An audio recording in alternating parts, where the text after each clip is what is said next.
Hi, everybody. Today's Saturday, April 11th, 2026, and our dear friend, our brother Patrick Henningsen is here with us. Welcome back. It's great to be with you, Nima.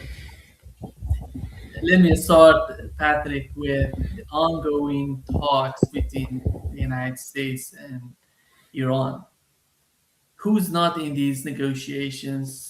We know that it seems, Patrick, it seems that the plan was prepared behind the scene by the Trump administration, then sending that to Turkey, Saudi Arabia, Egypt, and Pakistan.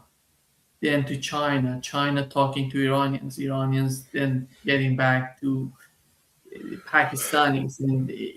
But after all, it seems the whole plan is based on, at least from what we've heard from the Iranian part, is first of all is the Strait of Hormuz. It's going to remain Iranian, and they're talking about the war reparations and sanctions relief. That's part of their argument right now. Unblocking all frozen assets, Iranian assets, and a permanent ceasefire on all fronts in the region. And it's so far we had more than 5 hours. I think it's going to get 6 hours, and they're going to negotiate through, going into the night. And what is your understanding on the main problem, or I would say the main important issue when it comes to differences between the two parties? I think, well, firstly, I'm going to say I don't speak for the Iranian delegation, but my impression from them is that they're not expecting anything substantial from the United States side. That's my impression. But they're You're right. but they're good. But they're respecting the process, and they also want to obviously show the world that they are willing to act as a normative power in the international system, much like Russia, and much like China, but unlike the United States, which is not capable at the moment of acting like a normative power. So in international relations study, what you'll find is that this international system bends towards in favor of normative powers, be they superpowers or second-tier powers that are able to band together, or bandwagon, as they call it in international relations. But in terms of getting results, agreements, treaties, those sort of things, understandings, accords, all these different important arrangements can only come if normative powers can sit down and come to have some baseline of trust, and then of course come to some agreement. Both sides need to be agreement capable, and then Nima, you need guarantors, you need other partners to guarantee the agreement after that. All of these are requirements. They've always been requirements ever since the beginning of modern international relations. But we have a problem is the current U.S. administration doesn't believe that they have to respect, or they have to recognize, or they have to acknowledge anything that came before them. So in that sense, Donald Trump is like Pol Pot. So like when he was inaugurated, he is kind of a Pol Pot mentality, which is, this is year zero. Everything's different. We're going to throw away all of the traditions. We're going to do things our way, our style of negotiations. We're going to be unpredictable. We're going to be brash. We're going to be aggressive. We're going to change our mind. We're going to be, all these things. And we don't have to do diplomacy like anybody before us, because they're all failures and we're special. That is, in a nutshell, the Trump administration. So the result of that, Nima, has been at every single major negotiations of the last year and a half have been one failure after another. Donald Trump does not have any successes under his belt diplomatically. He just has a string of failures, and those things that have not completely collapsed or failed are probably in the process of doing so as we speak.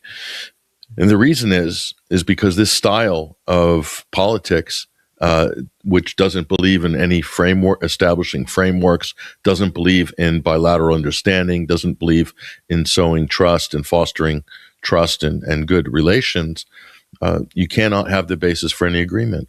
So I predicted 0% chance of success before this started. And I look at the negotiation team, it's all the same failing negotiators that presided over the previous failures. And I think the big telltale sign here, Nima, is that the U.S., for some strange, odd reason, is not willing to send its top diplomat, the one that was actually confirmed by the Senate. That's the Secretary of State. It's not willing to do that. Instead, it's sending sort of unofficial figures, shadowy figures, friends or family members of the president, and then the vice president, who's has no power whatsoever. It doesn't have any executive power at all, and no experience. The vice president is a 41-year-old tech bro who wrote a best-selling book. That's his prior qualifications, and he did 2 years in the Senate. Not less than 2 years, actually, in the U.S. Senate, and jumped immediately on the Trump campaign bandwagon because Peter Thiel installed him, insisted that he be Donald Trump's vice presidential candidate. So it doesn't look good from the U.S. side. It's probably going to fail. And the U.S. has used negotiations as cover for a sneak attack pretty much consistently with both against Iran and also against Russia. And also against Hezbollah and against Hamas. And when I say the U.S., I mean Israel and the U.S. And this is the other. So there's a couple structural problems that guarantee failure. One is that Israel reserves the right to undermine and to sabotage any negotiations at any point, at any moment. They reserve that right. They've already done that immediately as this alleged ceasefire was announced. Israel used it as an opportunity to go in and destroy any sort of bilateral framework by attacking Lebanon in the most vicious manner. Okay, and it forced the United States to basically deny Lebanon as a front in this conflict, and then panic, and then make sort of counter arguments against Iran that no, Lebanon's not included in any of this negotiations, but it's central. All of these conflict areas are central because who is the one country in the entire region that is attacking everybody else? It's Israel. The reason they're in this war is because of Israel. The reason what's happening in Lebanon is not because of Hezbollah, it's because of Israel. Hezbollah did not violate any ceasefire agreement. Anybody who's looking at it honestly knows that. But Israel violated its ceasefire with Hezbollah or Lebanon over 1,500 times since it was declared. So I mean, it's not even a debate as to who's at fault. But if you talk to the U.S., Israel's has a perfect record, and so overcoming this surrogate that Israel is with the U.S. and this sort of good cop, bad cop, which is more of a performance, where they're absolutely working together. And if the U.S. want to sabotage negotiations, they can just give Israel a quiet nod. And if Israel wants to sabotage negotiations, they can do so with U.S. permission or not. They can just go ahead and do it. The U.S. automatically has to conform. So Israel can be both a proxy of the United States, and it can also be a rogue actor to antagonize its own ally if they decide they want to, negotiate in good faith. And meanwhile, the U.S. will accuse the Iranians of being cheaters and not negotiate in good faith and all the rest of it, and throw tantrums and various excuses to pull out of negotiations or to maintain maximalist demands and give zero concessions. And I will argue that Ukraine plays the exact same role in any negotiations with Russia and the United States over a political settlement in that conflict. Israel and the Ukraine play pretty much identical roles. They can pretend to be autonomous actors and then go and sabotage any progress by attacking Russia in the case of Ukraine, or attacking Iran or Lebanon or whatever country Israel decides to bomb, including pretty soon will be Turkey will be in that collection of targets, and the United States will then do some fancy footwork. So I see this. I see this breaking down very quickly. The United States already has launched provocations, pushing U.S. Naval destroyers into the Straits of Hormuz, claiming to be clearing mines, but really what they're doing is taking advantage of negotiations, knowing that if Iran fires at a U.S. ship, then Iran will be blamed for sabotaging the peace negotiations, and the U.S. is just being a neutral actor and just moving into the Straits of Hormuz to clear the mines and open the seaways and so forth. And so wanting to take away Iran's leverage through that, and then now it's a war of information, as the U.S. is claiming that they're doing this, and the Iran is now saying no, they haven't passed. They're not jointly, holding space in the straits. They've been warned and they haven't transgressed.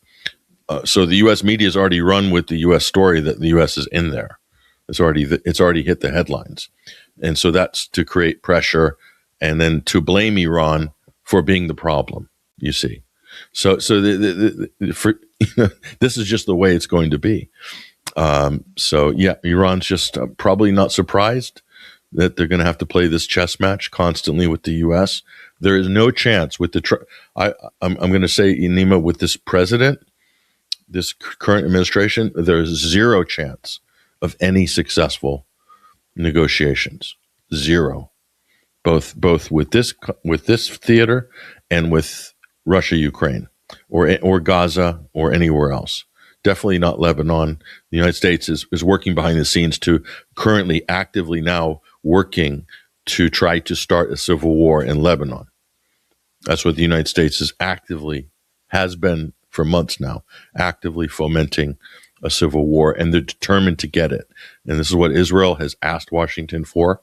Israel has asked Washington to help engineer a civil war in Lebanon, because Israel believes it can take advantage of the chaos in order to achieve its ambitions of reoccupying South Lebanon, and then hopefully vanquishing its one of its eternal enemies, which is Hezbollah. And they will kill and destroy and ethnically cleanse anything that gets in their way, and they have the full backing and blessing of the United States. So that's why it's an important front. Lebanon is absolutely part and parcel to the Iranian conflict, because it's got the same belligerent involved, which is Israel. Israel is the number one belligerent in West Asia. They're number one. They're attacking everybody. They've declared war on everybody. And they're going to, if a negotiation fails or succeeds, it's going to be based on one factor, whether the U.S. is capable of restraining Israel or not. That's the only factor. Otherwise, the U.S. has to forfeit all of its leverage at any point in negotiations, because it cannot control Israel. So that makes all of this just pantomime, just theater. It can't amount to anything substantial other than a few photo ops and a pause that will allow the U.S. and Israel to rearm and reload and attack again. And I think they needed this pause. The U.S. and Israel needed this pause. Iran was not calling for a ceasefire. Iran did not need this pause. It was prepared. It is already retrenched. I mean, it's grateful to have respite, but as we saw with Israel and Hamas, and Israel and Hezbollah, and the U.S. and Iran, and Israel and Iran, that every single time any kind of impasse is reached, it's used to stage a surprise attack. That the U.S. and Israel have no intention of peace, giving any concessions at all to Iran, despite what's in the news right now.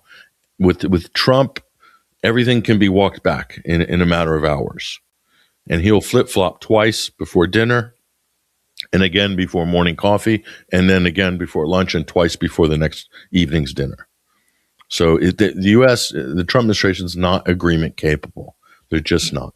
They will never, ever. He doesn't have the personnel. He himself is an executive, is a terrible. All his proponents say Donald Trump's a great deal maker. Donald Trump is a terrible deal maker. He has a string of failures longer than any president. He's only been in office this term a year and a half, nearly.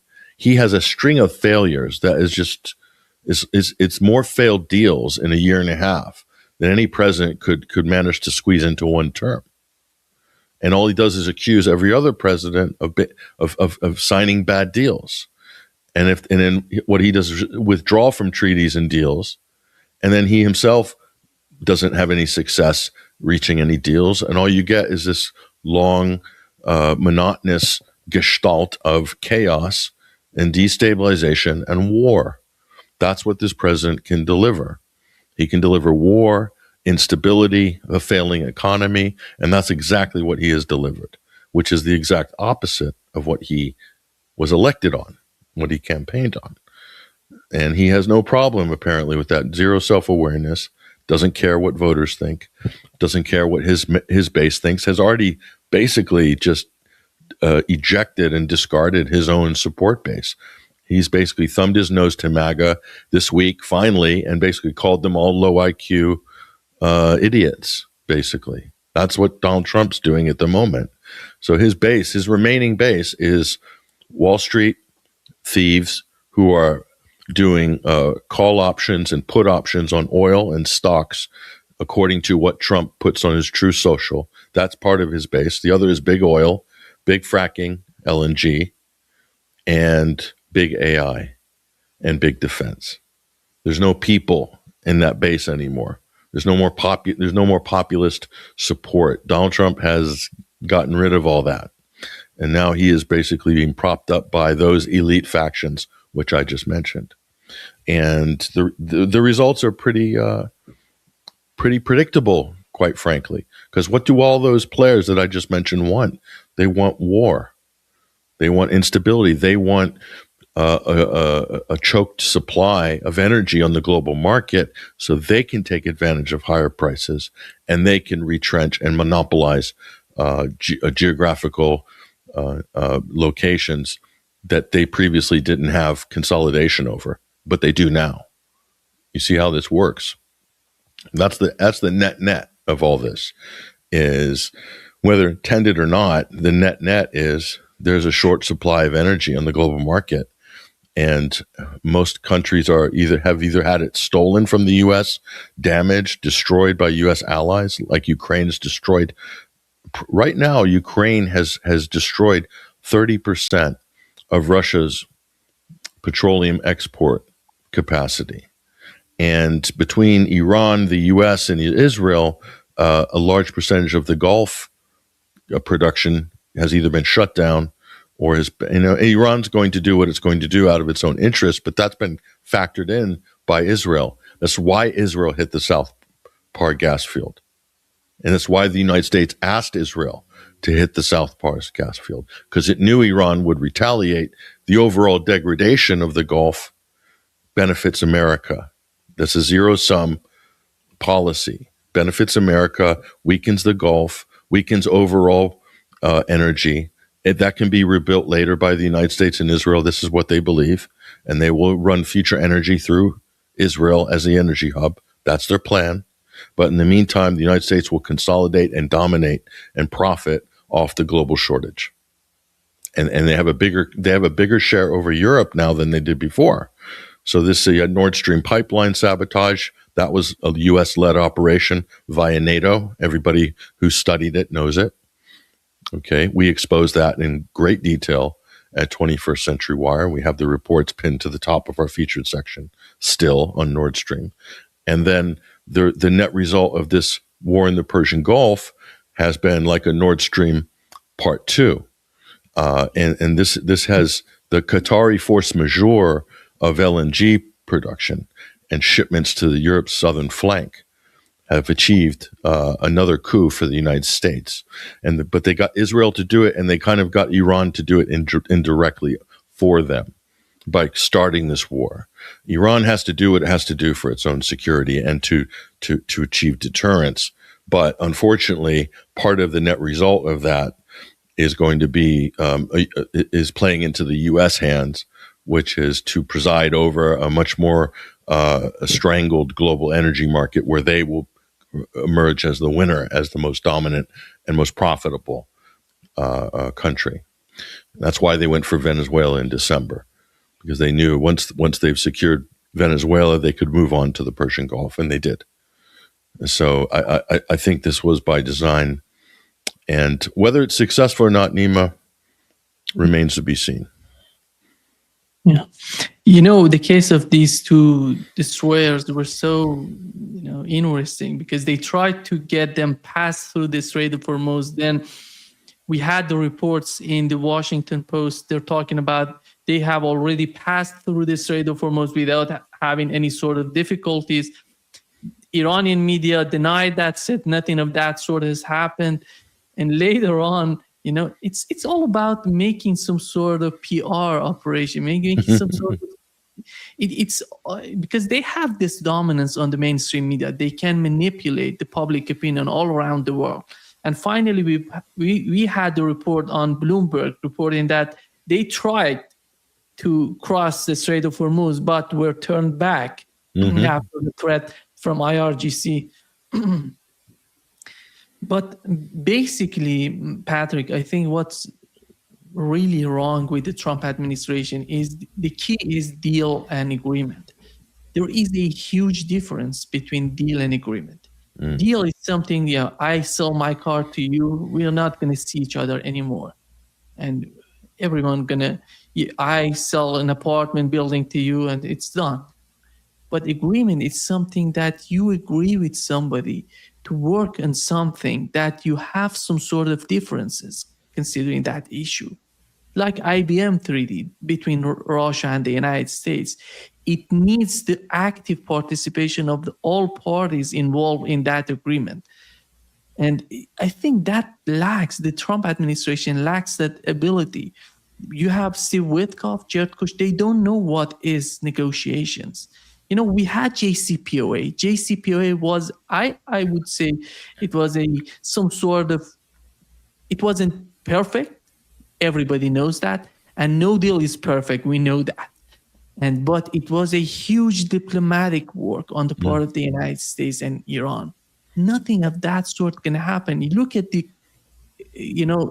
these groups, different groups went to Pakistan, military group, economic group, huge. Look at the delegation. Iranian delegation is huge. They have each and every part to discuss each and every issue when it comes to the sanctions, to the military, security, everything.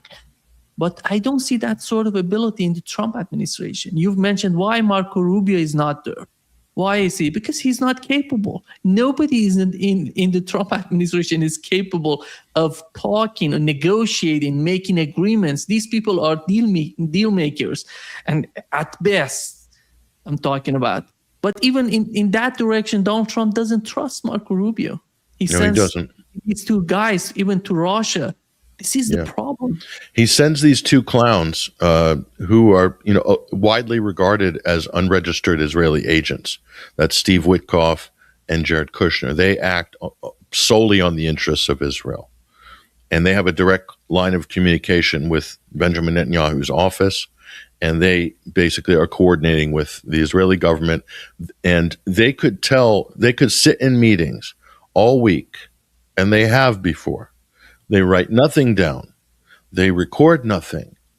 And it's really only what they choose to relay back to Donald Trump that becomes the substantive material conclusion of that process, those meetings.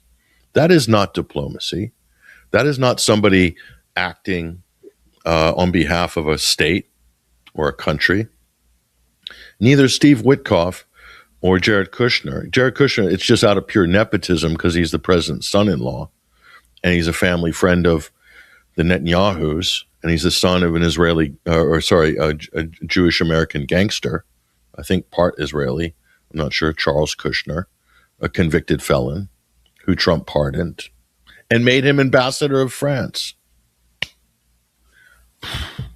Okay. It's just, this is just normal part of the circus. But so you're not going to get anything from these guys. They have no experience. They have a lot of profile because they've been given profile. They fly around. They're seen with Putin. They're getting pictures, but they're really just glorified tourists at the end of the day. And I mean, you could send a used car salesman from New Jersey. He's going to get the same result. Might even get a better result, actually. But these guys have come up zero every time because their job is to deliver nothing. Their job, see, if he sent Marco Rubio, then there'd be a problem because the point of having advisors and a diplomatic corps and a secretary of state is that the president will defer a certain amount of expertise and experience on that team to give them some level of autonomy to be able to negotiate and to be able to manage the process. But Trump cannot have anybody that might rise above him at all in any of these positions, or that might outrank him in terms of experience or credibility. So that's why he maintains a mediocre pool of people, and that they're not too much smarter than him. Definitely don't have a profile higher or a resume that might give them themselves credibility as individuals.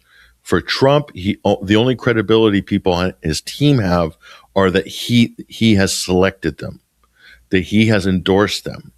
Therefore, they're in his cabinet, in a circle. That's the only real credibility that's allowed. They're allowed to tout, that they're allowed to stand. This is a typical kind of insecure, sycophantic kind of autocrat's way of, assembling and hiring and managing, basically. And you can do that in a business and kind of get away with it, but you can't run a country like that. And this is why the United States as a country is failing under this president. This president is running the U.S. into the ground, internationally, domestically, and economically. I don't think that's beyond debate at this point. I mean, look at the results speak for themselves. Look at the mess he has got his country and the world into, and that he has created with the economy globally. This is all Donald Trump's doing. Look at the military failures that his military have engaged in. They appointed somebody to be defense secretary who's not even qualified or could even lead a platoon in the United States military. Somebody who got kicked out of the DC National Guard. Someone with alcoholism replete in his resume and all sorts of personal problems, failed charities, bankrupted organizations left in his wake. That's Pete Hegseth. So again, mediocre, below mediocre, put in the highest possible position. So they're going to do exactly as they're told. And that's it. And then what happened was, and this all came to a head last week, Nima, this operation, which they quickly rebranded as to rescue this pilot, right? And after this downed F-15, what that really was that was a sort of convenient kind of segue for an operation to snatch and grab enriched uranium in Iran, in Isfahan. And the press has refused to report on it.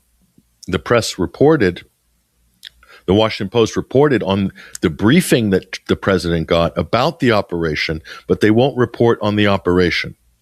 And the operation was made active. It went in from planning into doing during this, and the rescued pilot became the White House's narrative that they then used to cover up Donald Trump and Pete Hegseth's Jimmy Carter moment. Jimmy Carter moment. This was a failed special forces operation involving dozens, if not 100 or more U.S. special forces, multiple aircraft, and it was a total failure. The U.S. lost record number of aircraft and military assets in a combat operation under Pete Hegseth and Donald Trump. This was the Jimmy Carter moment. It was a bigger failure than Carter's failed hostage rescue mission in 1980. It was a much bigger failure, okay? And you had a total cover-up on the part of the U.S. media because of the national embarrassment of it. Donald Trump is invoking national security against the press. And so they're in court right now about allowing the press access to the Pentagon. I mean, that's how bad it is right now with the Trump administration. So militarily, they're a total failure. They count success as, we've killed all these Iranians, we've blown up all these hospitals, we've blown up all these inflatable decoys, we've wiped out this, we've wiped out that, and they think that's a success. They're running with that. But in terms of, tactically, I think it's a total failure for the U.S. The Isfahan botched operation was their Jimmy Carter moment. Huge embarrassment. They're very close to losing the same amount of assets in dollar terms than Biden lost with the botched withdrawal of Afghanistan. That was $7 billion in military assets. Trump now has lost coming up to $3 billion in military assets during this thing. So like normally, Nima, in our country, after this many failures, you would drag Pete Hegseth in his, funny suit that he wears, this Captain Kangaroo style suit, in front of the Senate hearing or Congress or Armed Services or whatever. And he would have to answer as to why he has failed so badly. How has he lost so many assets? Why did this mission, why was it aborted? Why did they have to lose all these aircraft to escape a disastrous, botched mission? He hasn't had he's not had to been accountable. Why? Because the Israeli lobby is working very hard behind the scenes right now in Washington to do damage control. And they're putting pressure on all of the key committee members not to damp down any pressure in terms of, or even impeachment efforts by the Democrats. Democratic leadership with the Israeli lobby behind them is being pushed to say, no, don't go for the 25th Amendment now, because if we don't get it, it's going to be a loss, and we don't want a loss going into the midterms. That's not just politics. That's IPAC and the Israeli lobby. They're lobbying hard behind the scenes to determine what our lawmakers are going to do and what they will do and what they won't do in relation to Donald Trump and this disastrous war. They lobbied to confirm Pete Hegseth. That's why he got confirmed, because each one of those senators was instructed to vote for the confirmation of Pete Hegseth. And I think if we had a full investigation, we would find out the exact contents of those messages and those letters. That should happen, because that's just a level of foreign interference that is unprecedented. We have a foreign country, a foreign government that is basically deciding who's going to be in the cabinet of a U.S. administration. And that same foreign government has dragged the United States into a war of choice that's been an unmitigated disaster from beginning to end. This deserves a major overhaul in the U.S. government as a result. This is way bigger than Watergate. It's like Watergate times 100. But I'm going to tell you the effect of Watergate on the Republican Party and the post Nixon was that a lot of people left the Republican Party as a result of Watergate. And I think you're going to see much more people leave the Republican Party, and definitely not have anything to do with Trump or MAGA. They're already in the process of moving away from this president. And you can see now that the Israel lobby doesn't care about Republicans, because they've done everything to undermine and sabotage the Republicans' chances for the midterms to hold the House and the Senate. So they don't care, because what they wanted was to get this war, because Israel needed this war. They needed it now, because they know the window of opportunity is closing for the type of support they might have from a president like this. This is their last chance to get the land they want, and to knock out the leaderships and the governments in the region, which they don't like, and to destroy infrastructure of potential rivals. Israel regards Trump as their last chance to do that. They know that the attitudes are changing after October 7th, 2023, and Israel will never be in favor again. It's only going to go downhill for Israel. They know that, so they've used Trump to try to get what they can. They drag the U.S. into this war. And of course, there's always been a neocon Zionist faction in America that have always wanted this war against Iran. And so they've just been, waiting for it, represented by the Lindsey Grahams of the world. But that's actually what's happening. So nowhere in any of this, and many Democrats want this war as well. Many Democrats want this war. The Hillary Clinton camp, the Nancy Pelosi camp, the Chuck Schumer camp, they're very, very aggressive in terms of, and very pro-Israel, obviously. So this is the problem. We have a problem in the U.S. political system, is there's no viable opposition anymore to any of this. The Israeli lobby and other military-industrial interests have managed to basically co-op and steer and create controlled opposition cells under the larger umbrella of a two-party system. And so this is the end result. We're watching it now. And so again, back to the original point, Nima, is that because of this, I don't see any hope for any peace negotiations here. But I do see something. I see a level of maturity from Iran that and also no naivety with Iran that I see with Russia. And Russia has played Trump like a fiddle on the Ukraine negotiations. And Russia has basically said, bring your fake diplomats. We'll entertain them. We have our businessman. He's not an official diplomat. You can have caviar, and we do some nice banquets in Moscow. And you guys have some good photo ops, and you get some headlines. But we're going to get down to business and do what we need to do on the ground in Ukraine, period. And so Iran's the same thing. They're like, okay, we'll go through the motions of negotiations, but we're preparing for your next attack. And we're preparing to secure our interests in the region. And we're committed.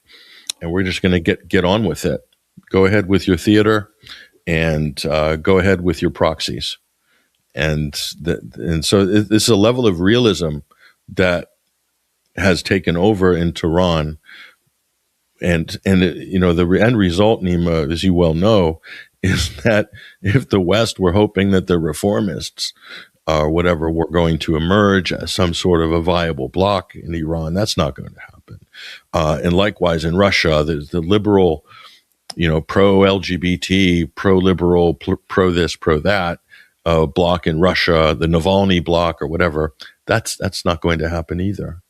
So what they have done is they've further polarized the situation, but they've also empowered Russia. They've empowered China.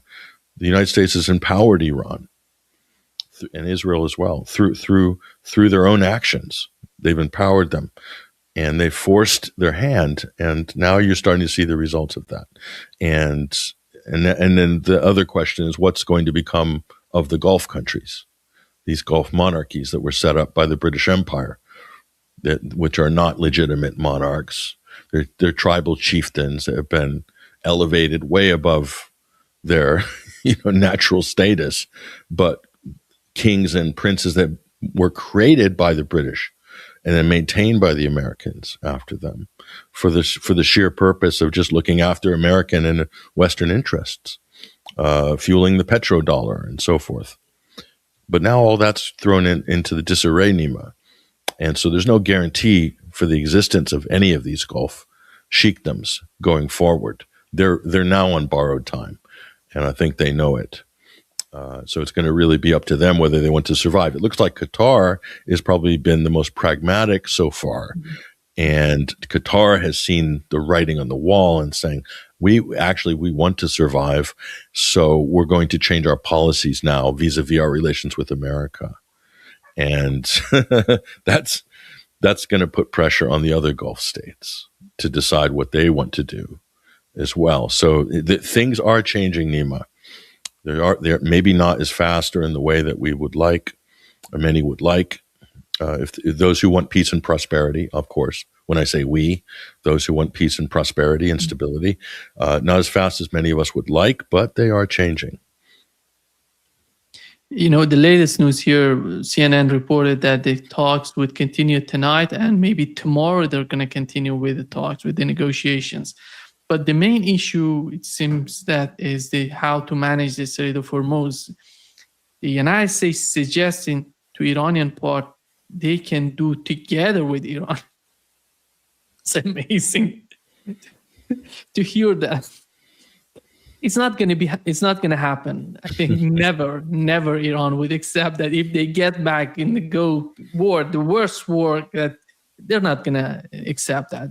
But I think after all, they're going to come to some sort of solution. In my opinion, that could be Iran control the Strait of Hormuz the way that somehow, because they're talking about using yuan, using other currencies to manage the Strait of Hormuz. Maybe the negotiations would go in that direction. Just do it the way that influence dollars. Not influencing dollar that much. I think the whole opinion going to be in that direction if they insist on their opinion to somehow influence the Strait of Hormuz. I don't see anything more than that happening. No. Look, Nima, for one reason, which you just mentioned, pretty much disqualifies any chance of a joint management, and that is Iran cannot. They have to demand other foreign currencies. They have to for two reasons. One is to avoid sanctions and to avoid frozen assets. Why would you jump back into the same trap which you just have climbed out of? And sorry for interrupting. People need to understand Iran is under tremendous sanctions. They cannot use US dollars for such a long, more than 46 years. That's huge. Many people don't know what is that. They cannot buy anything, even medicine, nothing with dollar. Yep. Go ahead. Sorry for interrupting. Yes, exactly. And so that's just, there's no way. The United States will want to do, and they're automatically going to be dollar business if the U.S. is joint managing with them. It's just no way the U.S. would be involved in anything that doesn't have dollars involved. That's first thing. Second thing is, why would the Iranians give up all of the strategic advantages which they have just worked hard and spilt blood to achieve? One of them is the total annihilation of the U.S. military footprint in the Persian Gulf. For the same, they tried this with the Russians. They tried this with Russia. You have to withdraw from these lines, and you have to give up this, and you can't have that. And then Russia's like, why would we give up the leverage that we have fought and died for, and that we've sacrificed so much for, that we've spilled blood into the dirt for? Why would we do that? And who are you to demand that we do that? Because we're winning. So see, America can't win.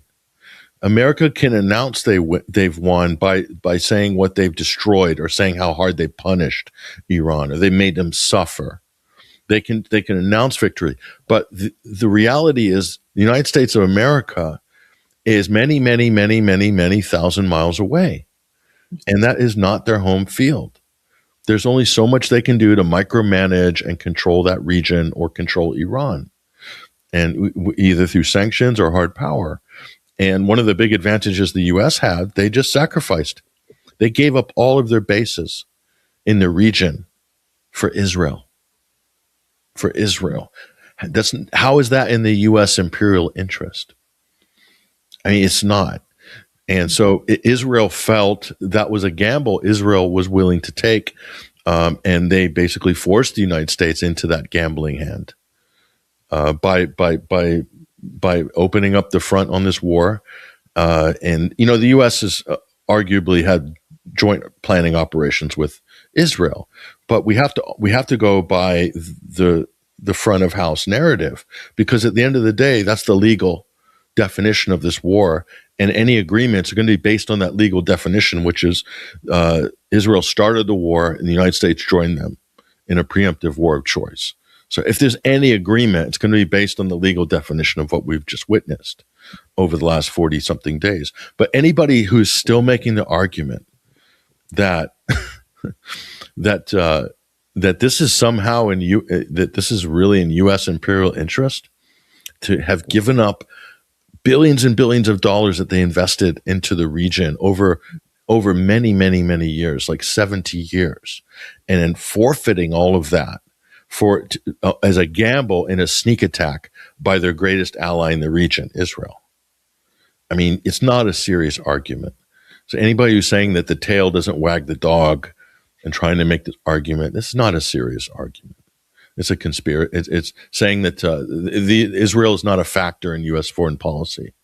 I mean, this is just this is a type of a conspiracy theory that's very hard to reconcile. But there's a lot of people still making that argument, and Israel has provided the evidence against that argument. Is they've forced the United States to sacrifice its military positions in 17 bases. Everything. 17 bases. Nima, in a matter of a month. In a matter of a month, they lost it all.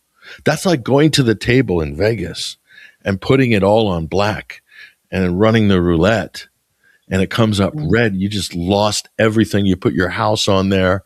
You put the car. You put up your wife as collateral, and you lost everything. That's what Donald Trump just did for the American empire. And anybody who's making an argument that that's in U.S. imperial interest, that's they're smoking some strong product. I'm telling you right now, it's just not. But this is also a result of the outgrown influence that Israel has over U.S. politics and the outgrown control it's developed over U.S. foreign policy decision making, and the fact that Israel has managed to commandeer the United States military as its own private mercenary force. And that's exactly what Joe Kent, the whistleblower, Donald Trump's former counterterrorism chief, said when he resigned in his letter. And this is what a lot of people are now saying in America, is they don't want to fight to be mercenaries for a foreign state, in this case, Israel. And this is exactly what's happening. It's a disaster, Nima. This is, I mean, we can dress it up, we can follow the bouncing ball, we can talk about negotiations, but we cannot forget the fact. This is like a historic defeat, a historic meltdown for the United States of America. And Donald Trump was the man who sank this Titanic. He ran it into the iceberg, and he did so quite happily, because at the end of the day, he did what he was instructed to do. And, you know, when the person steering the ship was Bibi Netanyahu. We just learned this from the New York Times report this week. He came to Washington on February 11th. The day I was in Tehran, Bibi landed in Washington and sat at the head of the table for special command planning situation room, and was barking orders to everybody. So the U.S. are they really a superpower? Who's the political superpower? Who's the head of the superpower? Is it Trump or is it Netanyahu? Who's more powerful? Who makes the decisions? It's not Trump. Yeah, it's not. It's Netanyahu. So then, the U.S. might be the material power militarily. They might be the economic power with the dollar as a reserve currency that allows it to go into debt to pay for the massive military. But politically, who's the power? It's not the United States. The consensus in the United States bends automatically towards Israel and what Israel wants, what the Israel lobby wants, and what Benjamin Netanyahu's office wants. That's the political power in this arrangement. So I will argue that that's a bifurcated power. The U.S. and Israel are kind of joined at the hip, and the tail is wagging the dog, 110%. Anyone who's making an argument against that, it should not be taken seriously, in my opinion. John Kerry said that in his latest interview. He said that Benjamin Netanyahu wanted us to attack Iran, the Obama administration. He wanted Joe Biden to attack Iran. He wanted George W. Bush to attack Iran. He asked each and every president in the United States. I think Colonel Wilkerson said something about how this guy, Benjamin Netanyahu, is a genius when it comes to manipulation, when it comes how to manipulate the domestic policy in the United States. He did that with Donald Trump. No, he simply used Donald Trump as a proxy, as the NATO used Zelensky. No, that's a total humiliation looking at what has been the real, what has been the reality of what has happened so far. It's unbelievable how Donald Trump was trapped with this war against Iran, the war of Israel, the war of Benjamin Netanyahu, the war that he wanted for such a long time before leaving his office in Israel. He's Zelensky right now. He is. Who's smarter? Who would you favor in a chess match? Netanyahu versus Trump. Who would you bet on? I know who I would bet on. It's not Trump. I bet on Netanyahu every day. No one. And so Trump is like Zelensky in the sense that Zelensky is a reality TV actor that was put into the presidency, who's controlled by oligarchs and controlled by Israel. Massive Israeli influence in Kiev, especially over Zelensky. And Donald Trump is a reality TV actor that was put into the presidency, controlled by oligarchs and controlled by Israel. Isn't that amazing? And look at the two worst geopolitical disasters in the world are featuring these two people with identical profiles. And both are probably incompetent, both are narcissists, and both are only good at one thing, which is looking after their own image and micromanaging whatever scene that they happen to be on in front of whatever camera at any given moment. That is their number one skill set. Everything else, a failure, a disaster, an abysmal disaster for their countries.